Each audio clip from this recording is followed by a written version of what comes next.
Ken Rosenthal reporting that the Cubs are considering Justin Turner in case they can't get Alex Bregman. We're going to talk about that, some injuries already, day 2 of spring training and more. Cubs baseball channel, like, subscribe, thumbs up. Let's get the party started.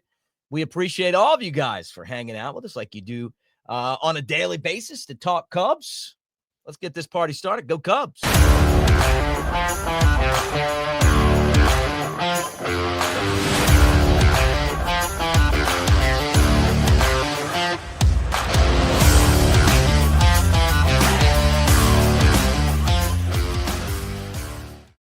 Hey everybody, Mick Gillespie, Cubs baseball channel. It is great to see you guys on a daily basis. And we've been on quite a roll here lately, but I appreciate you guys for watching the videos, because the fact that you're watching these videos are why I'm doing these videos. I'm doing them for you guys. And I appreciate you so much for hanging out. All right, let's get to the headline of today's show. And that is Justin Turner, a possibility for the Cubs if they don't get Alex Bregman. I thought about this. And now you got to remember a couple of things. First off, Turner, who is a 2-time All-Star, he's been in 3 World Series, won the World Series 2020, 2017. Turner was National League Championship Series Dodger. He hit .333 that year, 2 home runs, 7 runs batted in. And he's one of those players who you can't forget because he's got the beard and the long hair. But he's a pretty good player. The problem is that he's old now. I mean, like he's 40 years old, and you wonder what the productivity is going to be for a guy that's 40 years old. Last year, he split time between Toronto and Seattle, and he hit .259, so he can still swing it a little bit. Not much power, 11 home runs, 55 batted in 139 games. He's, defensively not the guy that he once was. And you remember he spent all those years, 2014 to 2022 with the Dodgers, kind of the face of the Dodgers there for a while. And 2016, 17, and 18, he was really one of the best players in the game.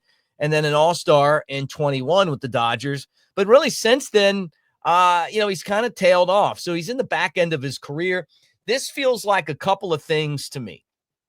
First off, I don't think the Cubs are giving up on Alex Bregman, but I think they're putting some pressure on Scott Boras, who is the agent of Bregman, and saying, hey, if this isn't going to work out, that's fine, but we're looking at another direction right here that we may go. I think that's the first thing. I think the second thing is that it is a backup plan, but I don't think it's a backup plan for Alex Bregman. I think it's a backup plan for Matt Shaw. I think when you're the Cubs and you have a rookie like Matt Shaw, you hope that he's going to be able to go out there and not be overwhelmed, not be blown away by the big leagues. He's going to be able to handle things.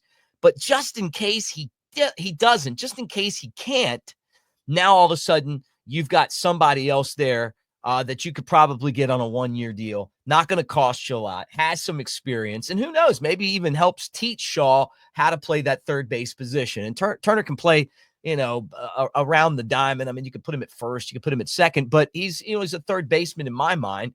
And the fact that the Cubs leaked this and Ken Rosenthal reported this, tells me that they're serious right now about trying to figure out what's going to happen between now and the start of the season. Now, the Cubs season is going to start earlier than everyone else because they're going to Japan to play the Dodgers. And with Turner being a free agent, you're hearing his name pop up, with a bunch of different teams.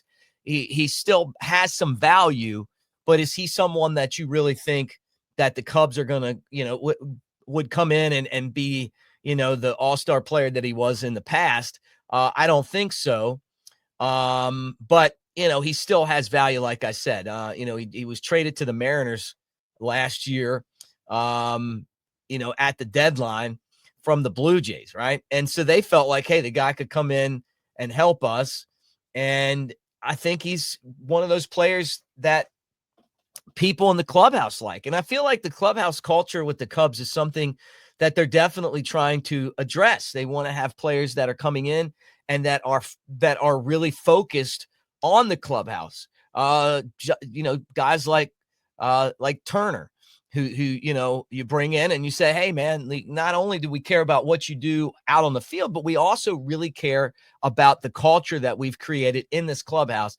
And we want to get a culture of winning here, and getting over the finish line, because the Cubs have contended, but they haven't got to the finish line the last couple of seasons. And an 83-79 record has been good enough to be over 500, but really, I don't feel like they were even a contender last year. 2 years ago, they fell apart down the stretch. So Turner could help Tucker, and and obviously all the moves that they've made in the bullpen as well. So that was kind of the lead story today. Now, there were a couple of injuries to talk about in camp already, but nothing that I would be too alarmed.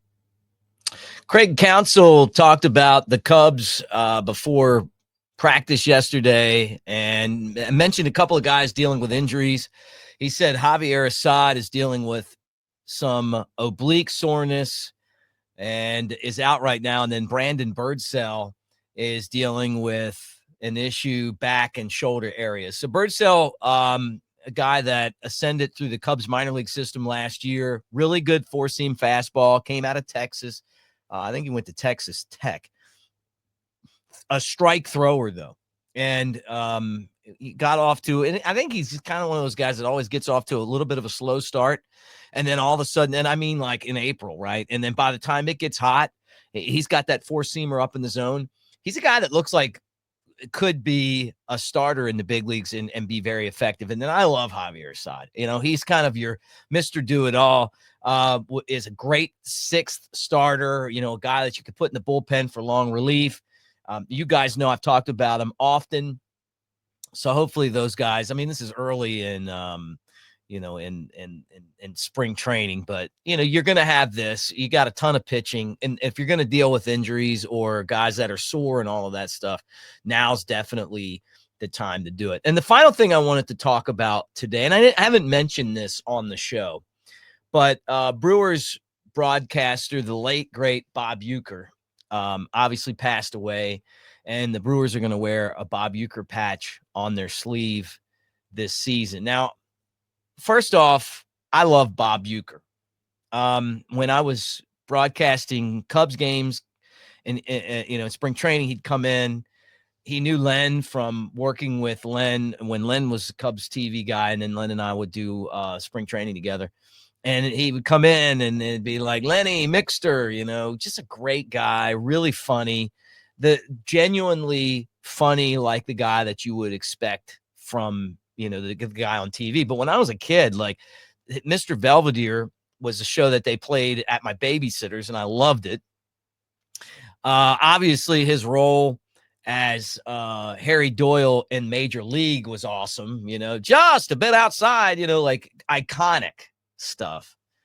And then, as a broadcaster, and I'm not going to sit here and tell you I listened to a lot of Bob Uecker calls when he was, on the air, but you'd hear clips and I knew Brewers fans really loved him. And he's what baseball is all about, man. I remember seeing him on Johnny Carson and, just making you laugh and, all the great things that he brought to the game. And he wasn't a great player, and he used to make fun of himself, self-deprecating on that. But, I loved him. I know a lot of you guys get it, man. Baseball, the cool thing about the game of baseball is how we revere the guys who have longevity, who are great.